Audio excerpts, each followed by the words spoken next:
When you just simply just honor the fact that you're living in this dual realm, then you take so much weight off of yourself and you actually know within yourself that all the bad things, all the heavy, overwhelming things were actually needed to break you down so you can keep on going deeper and deeper because this work is forever. As long as you're still living and breathing and you're thinking and you're behaving and reacting to the world, this process is happening, whether you like it or not. So the easiest way to have a smoother ride is to just be in acceptance that it's happening, embrace it, and honor yourself.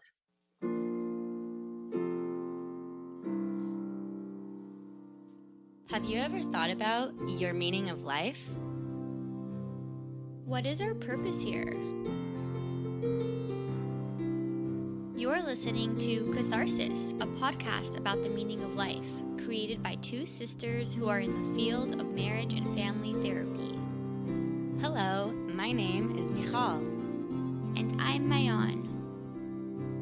This podcast was created in honor of our dad, who was a hematologist-oncologist, a medical doctor who would always ask everyone and anyone, what is the meaning of life? It's a personal yet relatable podcast where we interview people and have discussions about the meaning of life, of course, as well as friendships, relationships, love, nostalgia, how to cope with an existential crisis, and normalizing grief and death.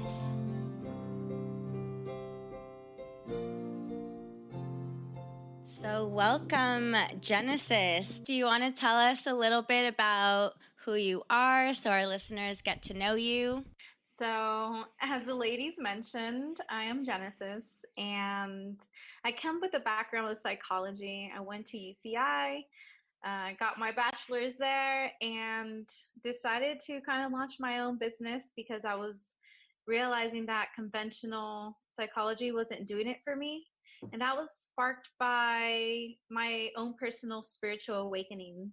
So, the field of spiritual psychology is not as known, and if it is known, it has other synonymous names such as like transcendence psychology and all these other names to it.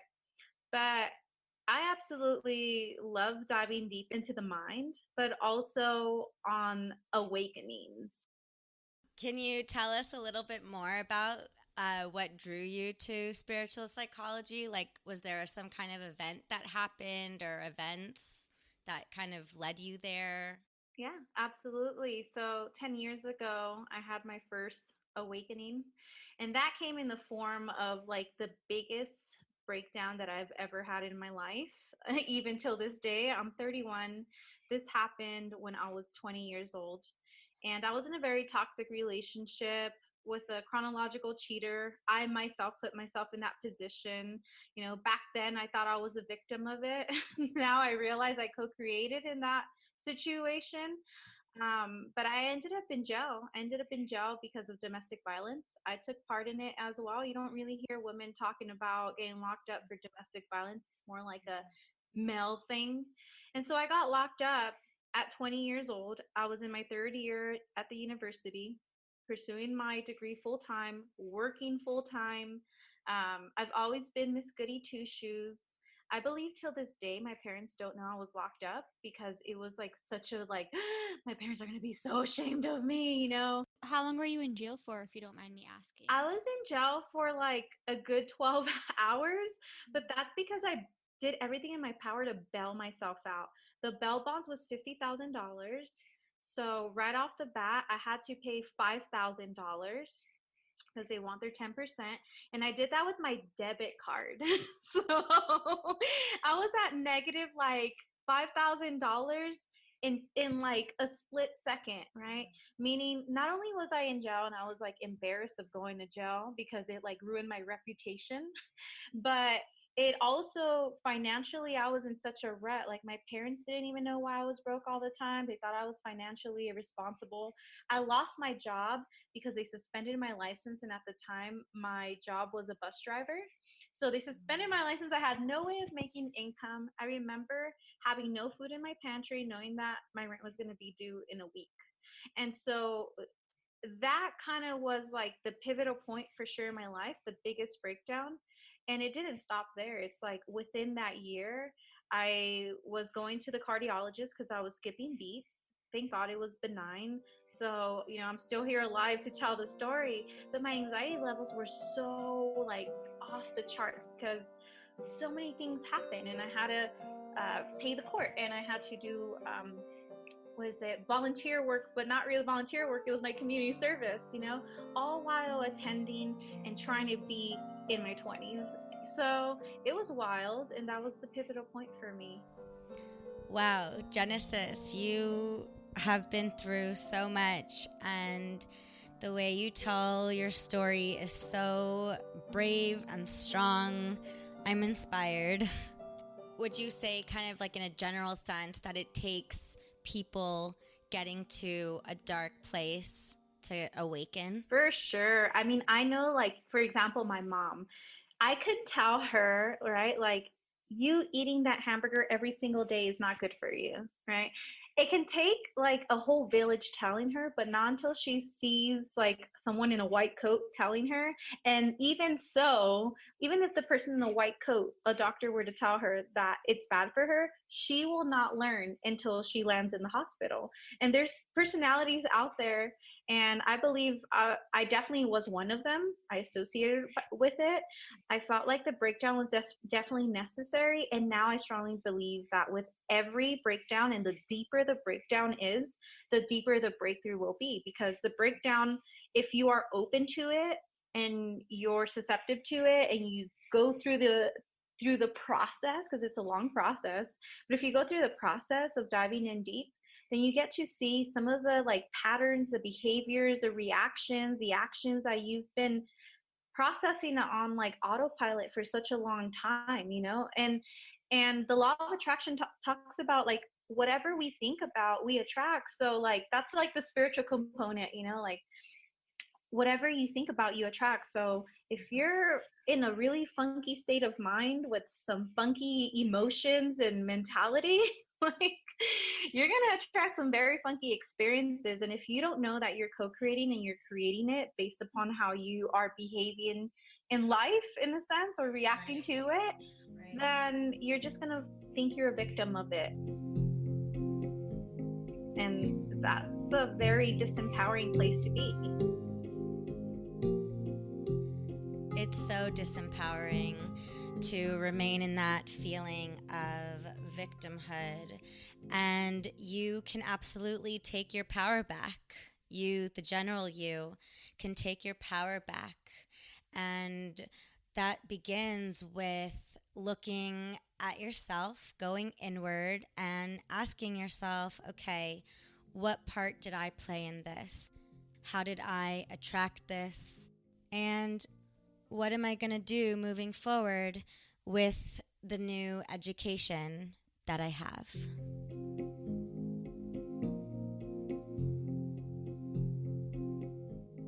So after that experience, after bailing yourself out, how did you pick yourself back up? What were the steps you took? How did you get out of this relationship that it seemed like you were, you guys were very codependent with each other? How did you get out? My 20-year-old self was still like, I'm a ride or die chick, because I saw that from my parents. My parents till this day, although my dad's a chronological cheater, he's physically abused my mom, verbally abused her, emotionally abused her. She's still there, right? And so when I was younger, especially hearing rap music talking about your ride or die chick, I honestly thought, I'm gonna be a ride or die, And I used to like pride myself in that a lot, because I thought I was like mentally strong, emotionally strong to be able to withhold that, right? Little did I know that I actually was very vulnerable, very fragile, and didn't have any self-worth or self-love for myself, right?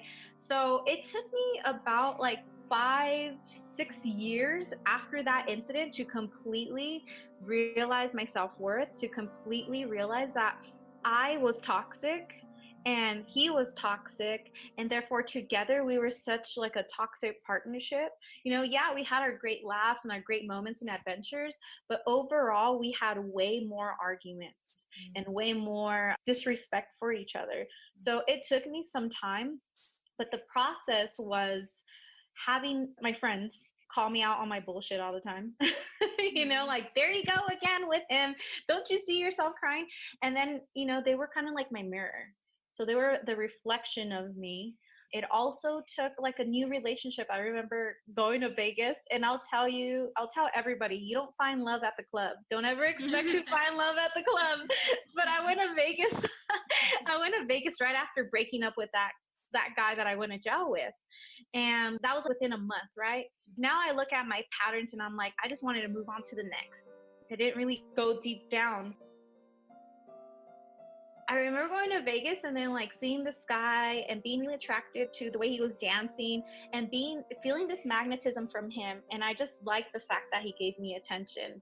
So that kind of sparked a whole new relationship. Was I personally emotionally ready for that? Heck to the no, But that in a sense also helped me out. That guy held a lot of space for me for healing. So I would say it was people that helped me out through this journey to get there, just being a mirror. I was just asked this the other day, how do you believe healing happens? And I think that we get asked that a lot as therapists, especially from our supervisors and from our coworkers. How do you believe healing happens? And I really do believe that healing does happen in the context of relationships. So you saying that really did reaffirm that belief, and you were able to kind of transform your trajectory and change that through the context of a healthier relationship. Relationships are so important to me. I always thought that was because I was a Libra and I believe in like zodiac signs, and we're notorious to be in love and relationships and being like extroverts and stuff like that. So I think you're onto something for sure, Maayan, with that. And I feel like relationships do help out a lot. Like I said, for me, they served as a mirror. I wouldn't be able to truly look at myself even in the mirror and pinpoint those things about myself unless people were out there strong enough to hold space for me or to just like call me out on my BS, like I said. Yeah, and also to allow for the journey that you were on. At the end of the day, it was your decision that got you out of the cycle. What advice would you give to someone who is in a situation where they feel like it's hard for them to get out, or they feel they can't get out, and they know that something needs to change, but they're kind of just feeling stuck in this domestic abusive relationship?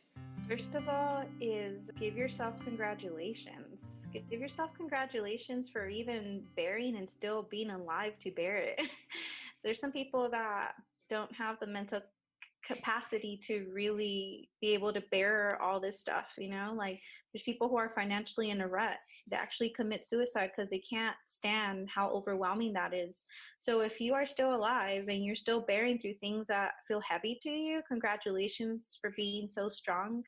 And although it's not the place where you want to be, as cliche as it sounds, this too shall pass. Like when I was 20, 21 years old, I thought I was going to be financially in a rut. Like I thought my life was over, because I was programmed to believe that once these type of things happen to you, you're a criminal, your life is over. So I would say is congratulate yourself, be easy on yourself, know this too shall pass. And if you really feel like an urge to dive deep and discover why it is that you're feeling stuck, ask yourself, whose values am I holding?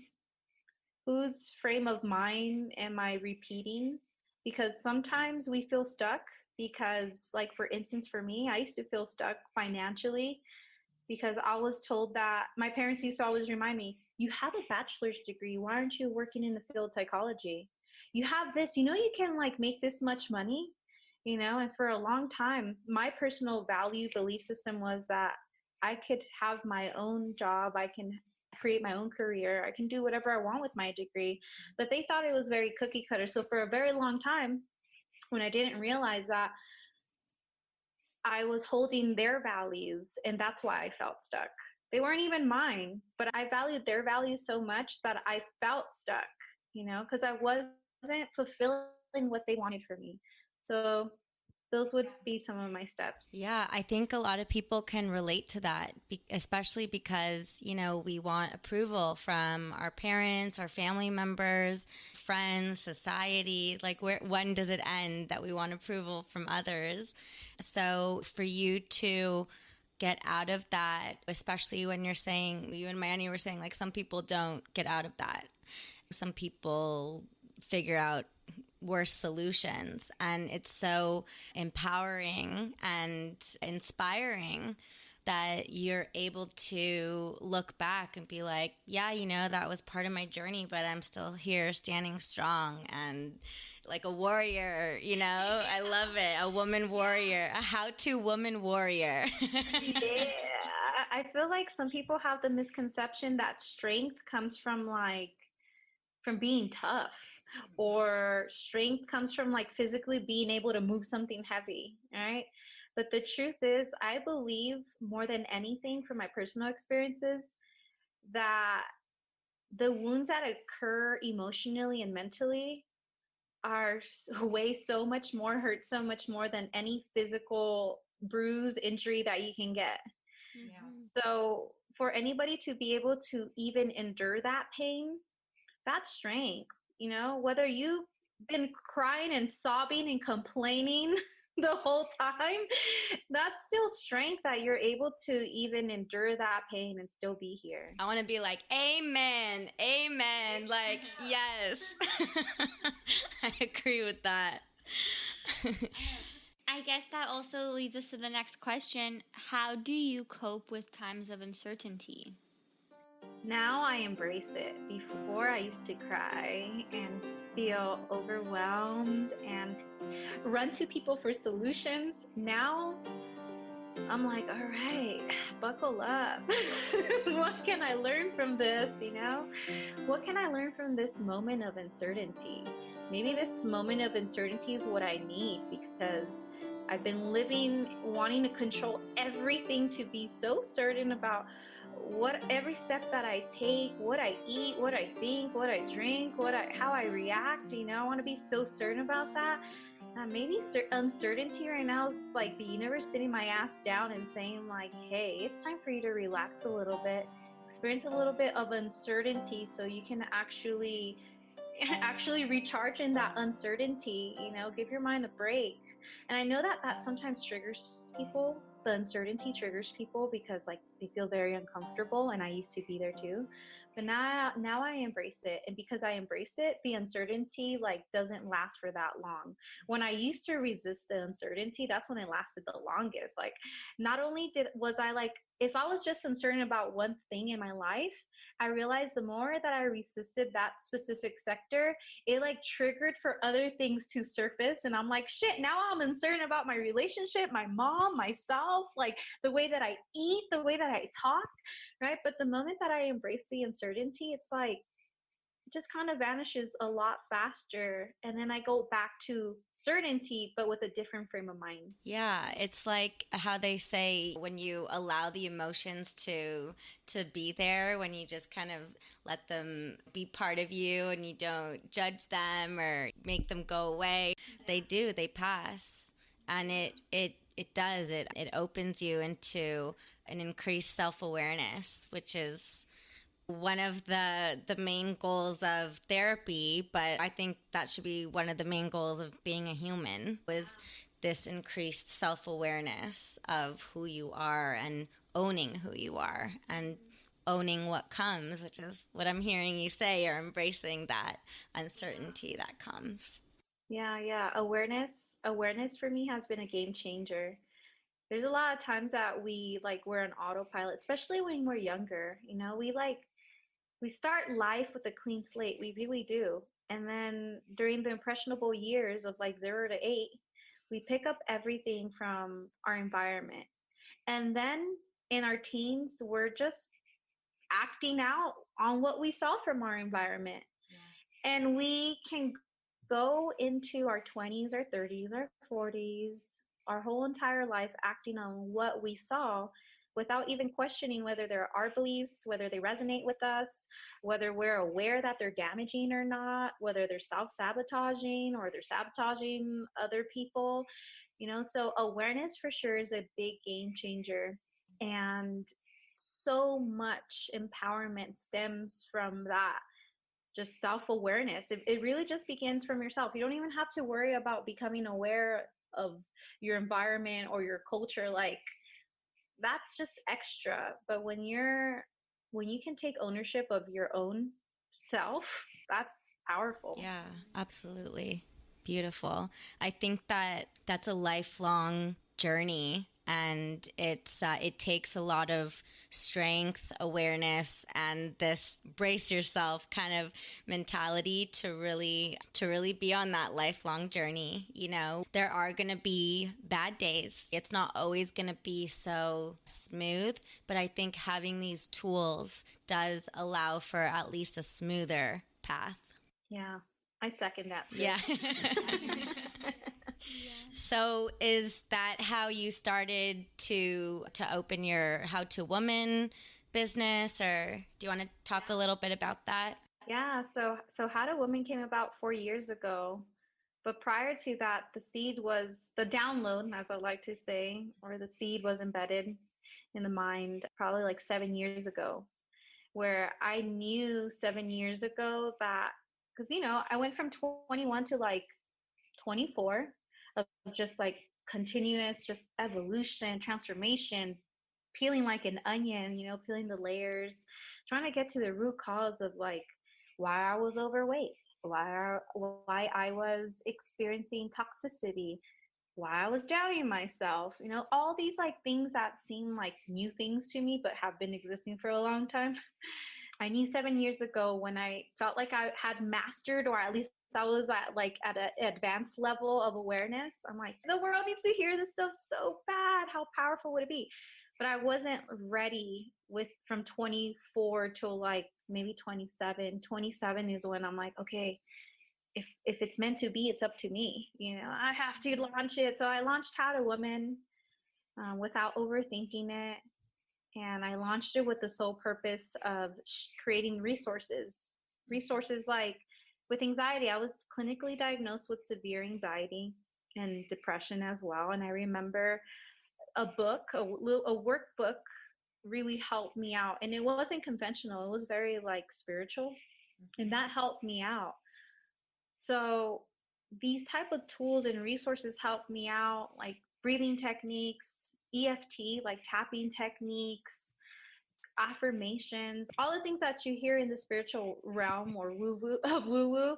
Like, I just felt this urge, and I realized a lot of people were relating to my story. So after that, I started building more on my mentality of like, hey, it's time to launch a course. Time for you to teach the world what you got.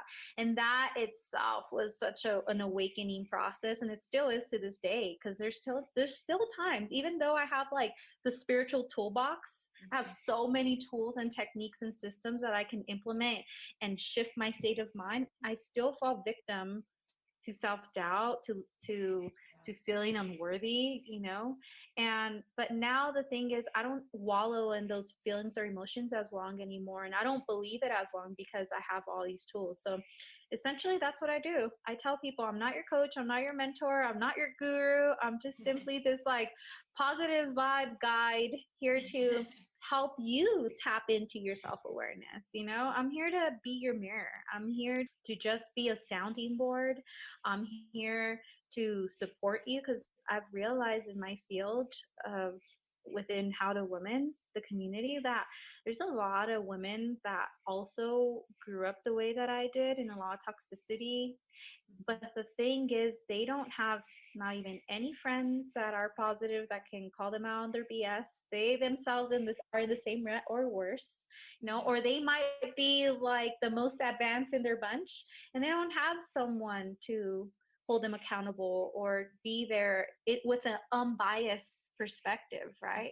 So it's been really rewarding, and it's been very challenging at the same time. But in essence, that's How to Woman. It's just like It's where you find spirituality meeting psychology, and they married each other. And you can find all the things about the mind, but also about how to become more conscious and aware about yourself. Yeah. How amazing is it for women that you described who, are more advanced than their friends, and then they see you and they're like, she understands me and she's a positive vibe guide and I need that, I mean, I had someone like that in my 20s and I'm forever grateful for her. She's a mentor in many ways. She came just at the right time for me. And so I really believe in that. You're crossing these paths with other women who need you just at the right time. Well, it's like they say, when the student is ready, the teacher will appear, right? But for me, I guess when the person is ready, the guide or myself will appear. And I believe that we all are able to attract into our lives when we are ready, and we demonstrate to the universe or to ourselves that we're ready. The individuals who have been there, either in the background or you've been unaware of, will show up in your life, because they also are looking to help out somebody. They're eager to share what they know. Like when I was younger, one of the most influential teachers that I ever had was one of my uncles, and he was an elementary school teacher as well. But he told me when I was like 7 years old, like straight look into my eye, and he's like, Genesis, I want you to know that the most selfish thing you can ever do is withhold your knowledge. And he just left it at that. He like dropped the mic and left. And I'm just like, that message has been echoing since I was 7, 8 years old. It took me time to like repeat what he said and then dissect it and apply it and then actually share. And then there was times I was withholding knowledge, and I'm just like, because I was functioning from scarcity. I thought, well, if I share this knowledge, then people are going to know how to get rich, and then there's no wealth for me, right? Yeah. Some people do that, some people do that. And of course now I'm like, no, girl, it's selfish if you don't share that. There's plenty of abundance. You'll get your share and they'll get their share. And even if they get more than you, whatever, they were ready for that. Yeah. It's a good outlook. So with all of that said, how would you say you define your meaning of life? It's such a deep question. I know everybody has a different answer. For me right now, in this point of my life, in this point of awareness and consciousness, I would say the meaning of life is actually, it's like right away, it's just honoring my path, honoring my life, honoring all the quote unquote good stuff and bad stuff that has happened, and honoring the fact that so much more, as long as I'm still living, breathing in this realm, and more of that's going to happen. And the reason why is because in spirituality, we believe that there's duality, right? Like we take that to the core. Energetically, we know there's duality. And even if we were to like not be spiritual, we know there's that hot and cold exists, night and day exists, right? So Like the state of dissonance. yeah. So like that exists in our life, whether we want it or not. So when you honor the fact that you're living in a dual type of realm, that you live in a world of duality, there's going to be a lot of uncomfortable things and a lot of exciting things. The And power of and. yeah, yeah. So it's like when you just simply just honor the fact that you're living in this dual type of realm, then you take so much weight off of yourself, and you actually know within yourself that all the bad things, all the heavy, overwhelming things were actually needed to break you down so you can keep on going deeper and deeper. Because yes, as the ladies mentioned, this work is forever. As long as you're still living and breathing and you're thinking and you're behaving and reacting to the world, this process is happening, whether you like it or not. So the easiest way to have a smoother ride is to just be in acceptance that it's happening, embrace it, and honor yourself. Not a lot of people realize how important their path is. And part of honoring your path is not being selfish with your knowledge, going deeper with yourself so that you may go deeper with others.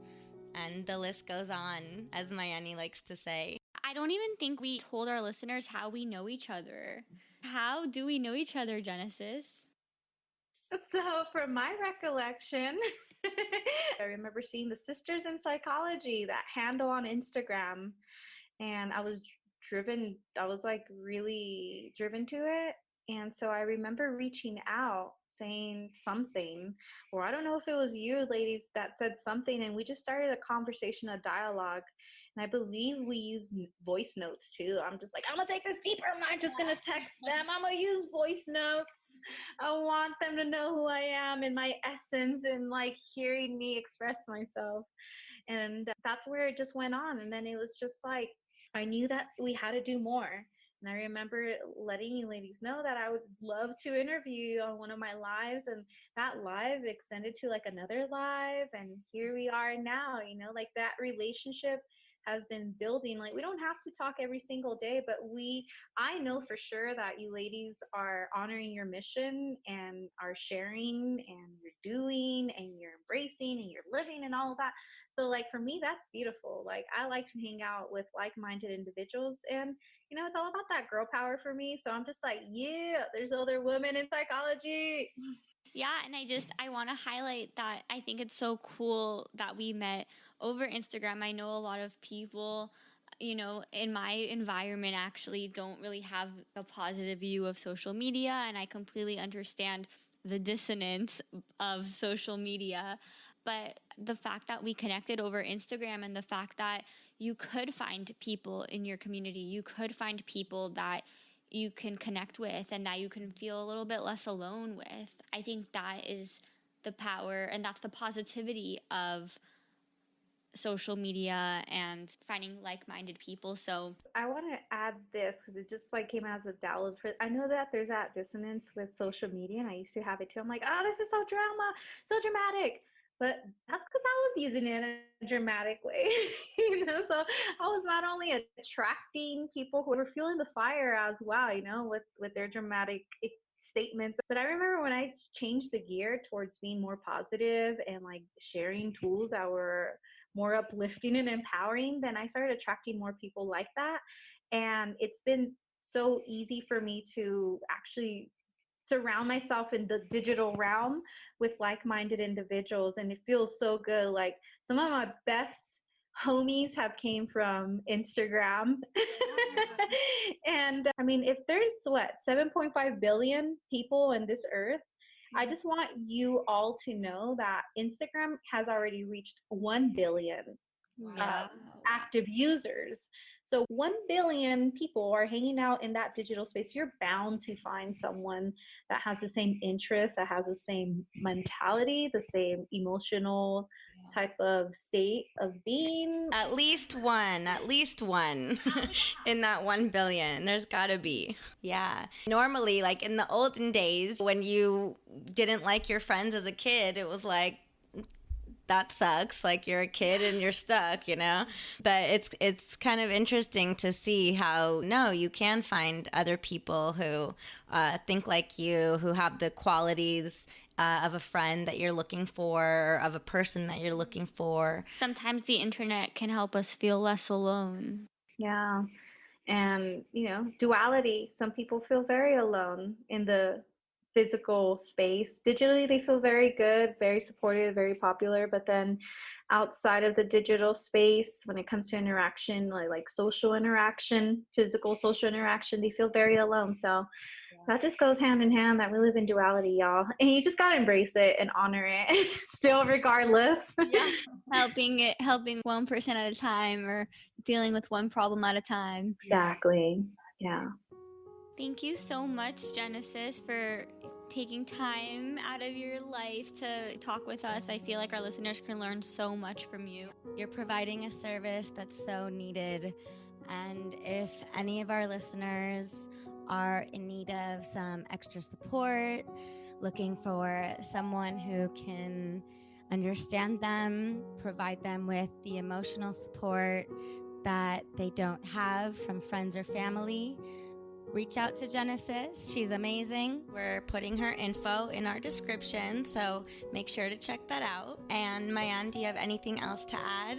Yeah, I feel uplifted from this conversation. So I'm hoping our listeners feel energized as well after this conversation.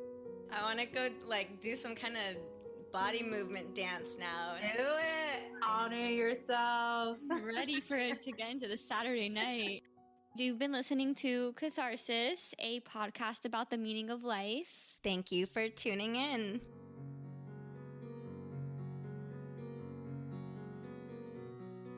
In a world where I'm a drop in the ocean, an Israeli, American, whatever, in France, to be completely happy and satisfied in my environment, all I need is one friend.